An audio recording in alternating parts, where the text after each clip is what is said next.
been such a wonderful month. Just think, we're almost at the end of October. And the good news is that we have holidays right around the corner.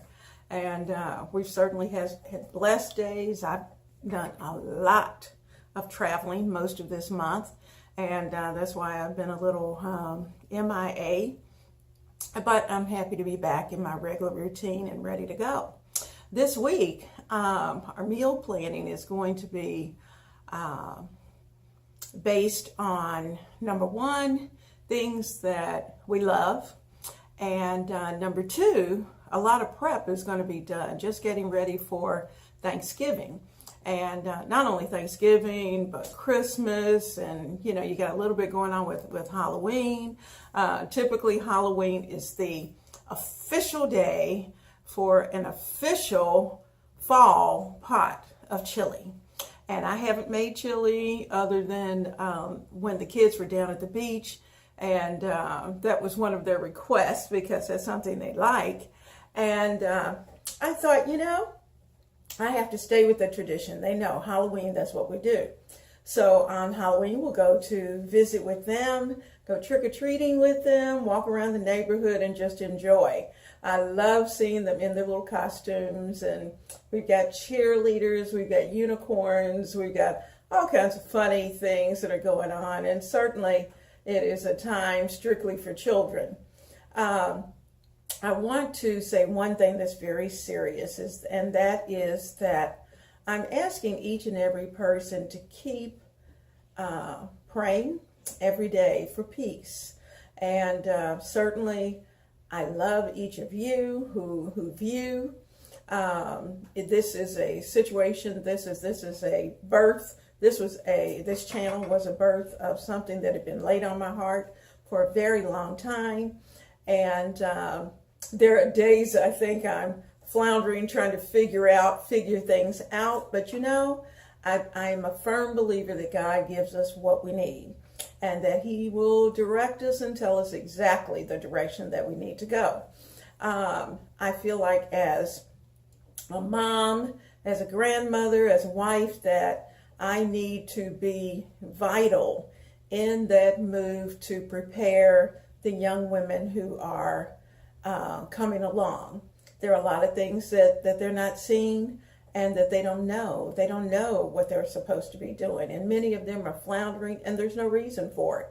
If they open their eyes and they look around, there are those of us who are out here who want to share and to pour into them everything as much as we can that we know, all the good things.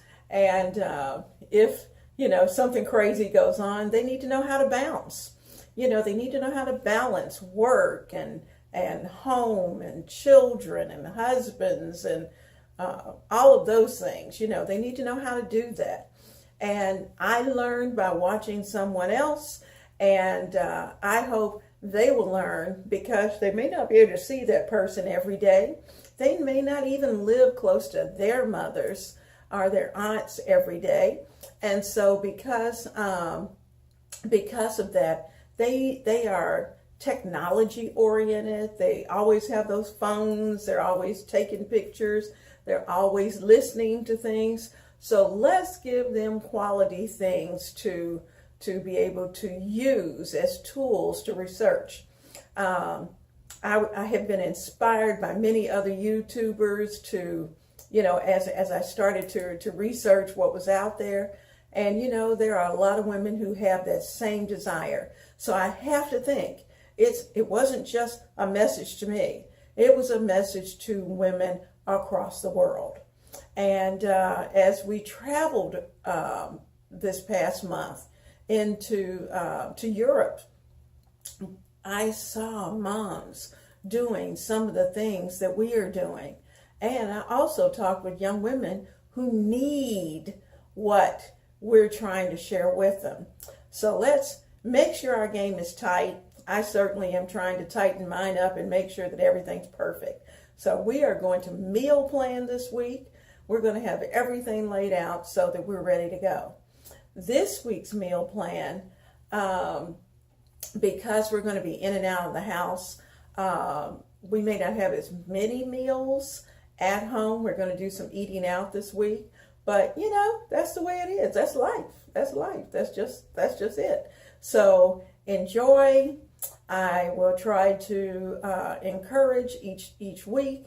I will give you what you need so that you don't have to go searching all over the place to try to find the recipe and do all that kind of stuff, because it takes time to do that. And many of you don't have that kind of time. So that's the reason why we're trying to provide it right there for you. So as you watch the video, you can just scroll down. Recipes are right there. Bam. You can print it off, or you can take a picture of it, or you can screen save it, whatever the case may be. And you're ready to go and ready to do some things with your family and use those tools. So God bless you all. And certainly we got a lot to do between now and 2019.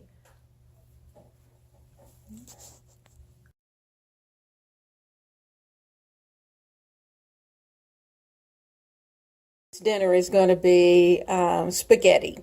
I had initially planned to do a spaghetti casserole and had moved it over to this week, but I've got too many things going on, so guess what? Spaghetti it is, out in the pot, and we're just going to have just regular spaghetti. And I'll add all the things that I was going to put into the casserole, but it won't be. It will just be on our plate. So stay with me. Now first, you'll notice that this should look very familiar. This is Jimmy Dean's sausage. I'm going to use one small pack of Jimmy Dean sausage. I'm going to break it up. I'm going to add a small package of hamburger, or this is actually ground beef, 75%, and this fat content. I'm going to cook this on low until it browns. Put that all together, and I'll chop it up as it goes, break it up. And once I get that far, I'm going to take the meat out, put the vegetables in, which would be the onions, just kind of the onions. I'll put a few grated carrots in there since I have them, a little bit of celery, and guess what? I've even got mushrooms for our spaghetti. So let's get cooking. Okay, I'm breaking up the meat as it cooks, and you know I have sausage and ground beef in this particular mixture. The sausage just adds great flavor. If you like spice, you could certainly use the hot Jimmy Dean sausage, but I chose to use regular, and then I could control how spicy I wanted my spaghetti sauce. Now, this is just about ready. I think it'll be ready in about 5 minutes. And then I decided I'll make a well in the center. I'm going to add in my vegetables. In fact, I think I'll go ahead and do that now. I'll add in my vegetables. And the other night I froze my leftover mushrooms, so I'm going to add some of those mushrooms into this mixture because I just think it will give it really good flavor, good texture, and I'm going to put all of that in. So I'm going to let those get happy together. And notice I've got carrots, and I'm sure you're thinking, carrots in spaghetti sauce? Well, I like vegetables in my spaghetti sauce, and I'm going to let the heat kind of bring those to a good place. So I'm going to give them about 5 to 10 minutes together. And also, while I was off camera, I added in about a ½ teaspoon of salt, a ½ teaspoon of regular black pepper. I put in 2 shakes of pepperoncinos. I added in about a ¼ teaspoon of thyme, and I added in about a ¼ teaspoon of garlic powder. I'll probably adjust those flavors later on, but for now, it's working for me. So it smells good, And your nose is the best indicator when it comes to your spices and how it's going to turn out.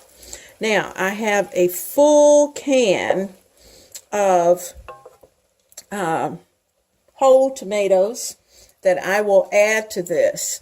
And then I'll start to do more and more to the sauce. But I'm going to let this cook for just a little while. You notice I've got a well in there. You can see the juices that are down there in the bottom because the vegetables are going to release their juices. So we're going to let that continue to cook. The carrots will add enough sweetness because, you know, with tomatoes have that tendency sometime to need just a pinch of sugar. I won't have to do that because I've got the carrots. So I will add some herbs of Provence later on. Not a lot because Conway doesn't like a lot of basil. He's okay with thyme, but there's something about basil that he doesn't like a lot of. He's learning, but he's not there quite where I am. I love basil. So anyway, these are cooking. I'll give them a little more time, and then we'll continue.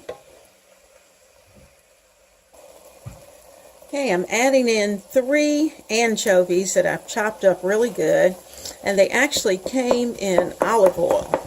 So I put some of that oil into the container as well. Anchovies are always delicious in most Italian dishes, and it's a hint of flavor that you get in the background that you're trying to figure out what is that, and it's usually anchovies. So we've got anchovies in this. Now I am going to add one, I think this is a 28-ounce can of tomatoes, whole tomatoes that I have cut up. I didn't chop them small, but I will break them up as they, there's an end. I'm going to take that off. But I will break them up once they're in the pan because I don't want them really chopped up tiny. I kind of want some body to the tomatoes. And of course, as it cooks, it's going to break down a little bit anyway. So we've added in 1 large can of whole tomatoes, actually. And we're breaking that up. Now let that simmer for a few minutes. And I'll work on the rest of the sauce because it's not nearly ready yet. Okay, I have mixed together in my can some ready-made sauce. You know, if you have some that's already put together, that's a great thing. Sometimes I have it in my freezer. I don't at this present time, but I will. Oops, lost the top. Okay, got him. Fished him out. And I made a smaller container.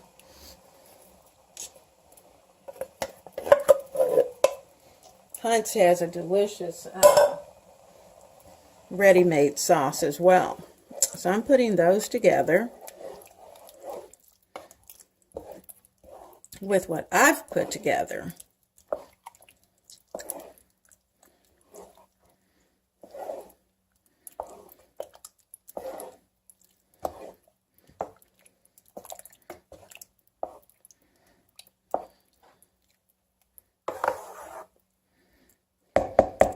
Now I'm going to put the top on this. I'm going to put it on low, and I'm going to let it cook for about an hour. Oh, that tastes good. Rinse my can out. Leave the top off so the sauce can thicken just a little bit.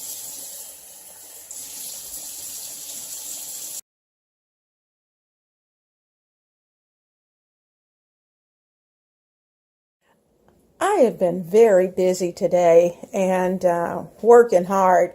You know, I told you that this is the time to get ready for Thanksgiving and also prep for dinner for this week. What I did first was that I grated 1.5 pounds of carrots. I have them grated. If you remember from last week, I did onions, and so I've placed in 2 cups of carrots into these containers. I also did 4 2-cup containers of celery, and that was actually just one big bunch of celery. The carrots actually had a little bit left over, so I'm going to use that for dinner. In my bag here, see if I can get you a little closer. I haven't labeled it yet, but I have in here about 5 diced Yukon potatoes, and I have 4 diced russet potatoes and 2 russet potatoes that are grated. I've added in thyme and pepper and salt, celery salt, bacon. I added in a can of...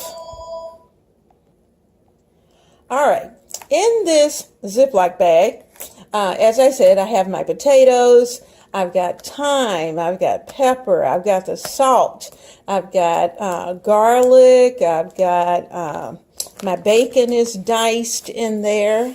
If you can see it as I turn it around, there's the bacon.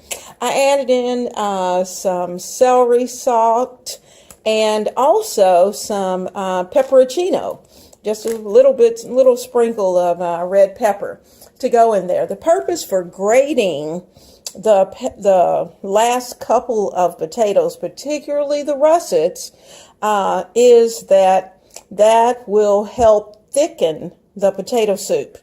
And the good thing about that is that you won't have to add any flour at the end. And I hate having to do that. You know, I'm trying to do it without flour. So I think I'm not sure if I told you, but I added in 1 whole can of evaporated milk. Now let me tell you why. The reason for using evaporated milk in this particular recipe is because with a slow cooker, the whole purpose of the slow cooker is so that you can fix it, turn it on, and forget it. But if you have to go back and you have to add cream, you will not want to put the cream in at the beginning, because typically what happens is that the cream will separate. So when you use evaporated milk, the evaporated milk achieves the same purpose, gives you that nice creaminess in your potato soup, and the good news is that it won't separate, and you can add it at the very beginning. So now tomorrow, when I put this into my crock pot, I will add at least a 32 to 40 ounce box of chicken stock, and then turn it on, cover it, and go on about my business. I've got a busy day tomorrow. I've had a busy day today, but I've also have a busy day. In fact, it just seems like from now through the middle of December, I'm going to be really pushing to get some things done. So we still have to have dinner, and you still need some suggestions. So I want to be able to give you those things that will help you prepare for your family, still allow you to have great things on the table when it's time for dinner, and all you have to do is clean the crock pot itself and whatever dishes that you used. So potato soup is prepped. The carrots and celery are prepped for the holiday, and I'm moving on.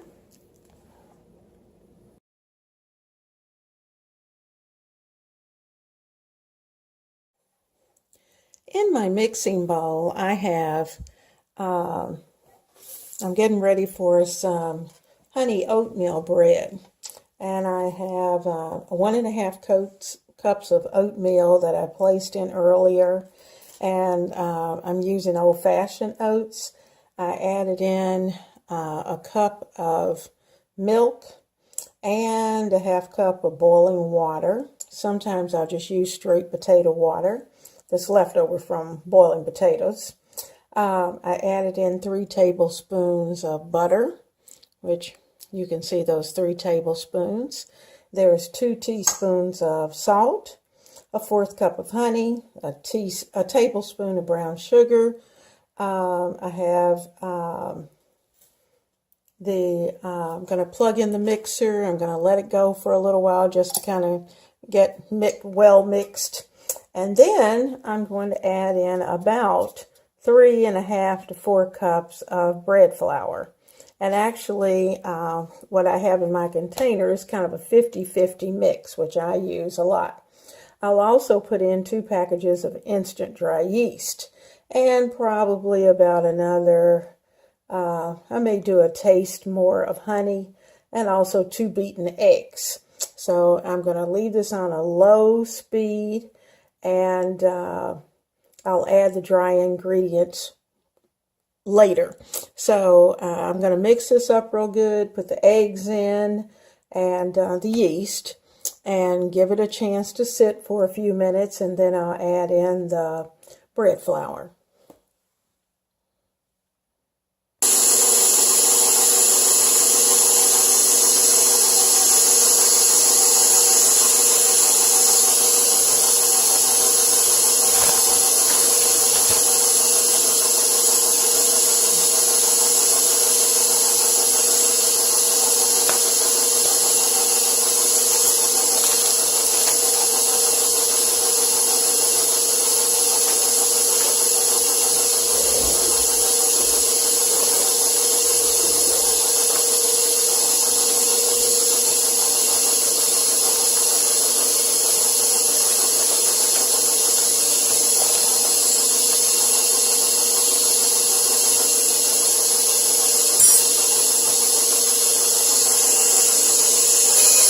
Okay, I'm adding in the 2 eggs.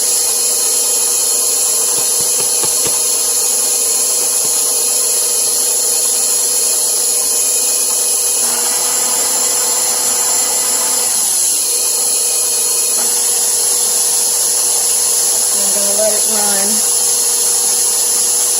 for a little while.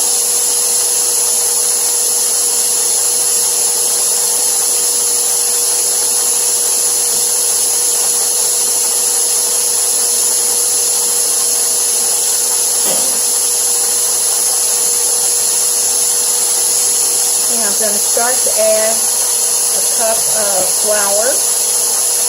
I'm going to put it down.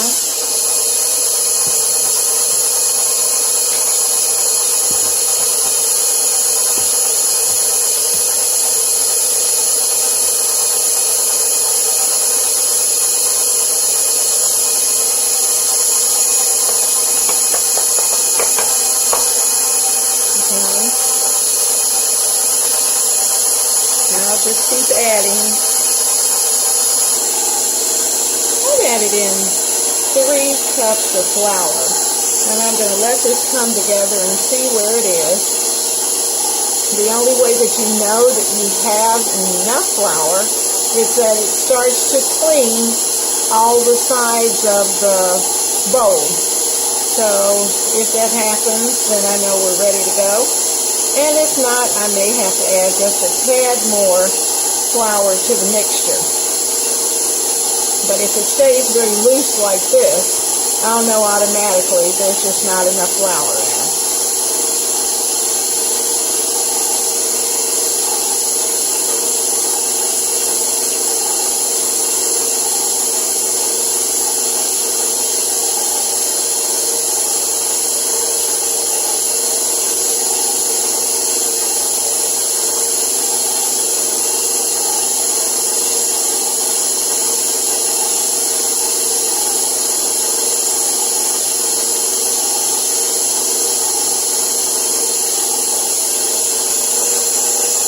In the other half cup of flour because it was still just too loose. So I'm going to have to let this go and just give it time to come together.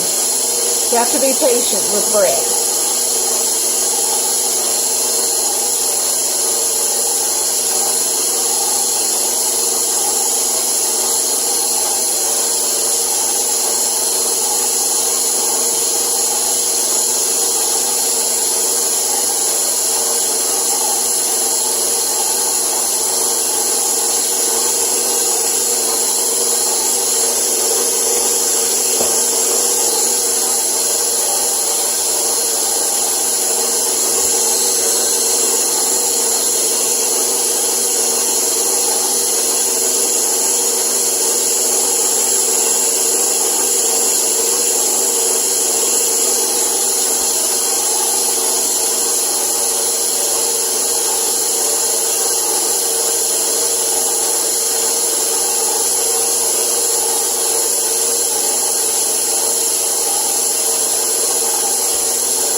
Now this is a pretty sticky dough, and so because of that, it's not going to clean perfectly, but it is very clean off the sides.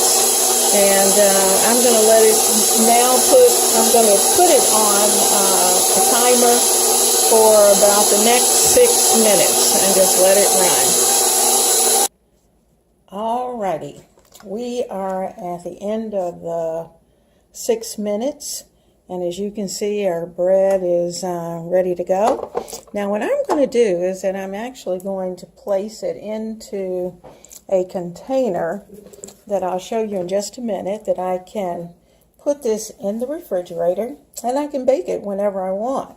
So it's going to stay in the refrigerator. I'll probably bake a little bit. I can bake just enough, and it will actually last in the refrigerator for about a week.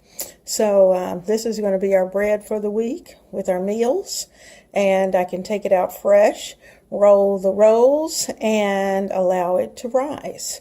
So I'm going to let this rise the first time.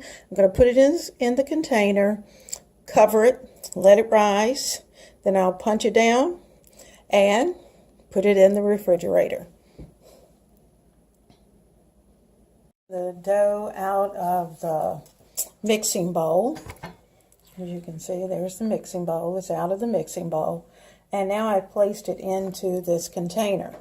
I'm going to cover it with the top, and I'm going to leave just enough space for the gas to be able to escape. Looking for the top. Of course, I can't find the top when I want it, but I'm going to put this on, and I'm going to lock two sides down and leave the other side up. And actually, it has a little place here on top to allow the release of gas, so that's a good thing. I can just leave that open and it will let the gas escape. But this is going to be ready. I'm going to leave it out for 2 hours, and at the end of 2 hours I'll punch it down and put it into the refrigerator. And this is my honey oatmeal bread. I wanted to show you my location where I actually rise my bread. This is my microwave, and there in the microwave is my container. And it will sleep there for the next 2 hours. Once you close it, it's a great place to be able to rise your bread. It doesn't have any drafts. It's draft free, and it tends to build up a little bit of warmth, just enough warmth to rise the bread. Good morning. I am finishing up last week's menu plan and just about ready to upload it and put it on YouTube. And I wanted to make sure that I had some closure to the week. It's been a busy week, and we have certainly had a good time with friends and family, and we had Halloween, we had all kinds of things that have gone on, and certainly during these past couple of weeks, it's been quite busy. This week we had a spaghetti. It was supposed to have been a spaghetti casserole, but it ended up just a great pot of spaghetti. And I large prepped that spaghetti for a crowd because of the fact that I know I'm going to need some things in my freezer. I also made some honey oatmeal bread. I made the dough for it, and I have placed it into my refrigerator. And actually, I'm probably not even going to really prepare it until next week. But I did that at the very end of the week. I made potato soup that was delicious. I had some braised chicken with carrots, and that's pretty easy. Put it in your container. I did not get to do the roasted pork chops that I had planned, so I'm going to be moving that over to another week. And that's the good thing about a menu plan, is that you have a plan, but it needs to be flexible, and you need to be able to switch it to another place. So that's what I'm doing that's what I've done for this week. And I certainly hope that you have had a wonderful week. I hope that you have been blessed and been able to just fill your heart with love and put your arms around your family and spend that valuable time together around the table with those you love. Have a great week. Love. Bye-bye.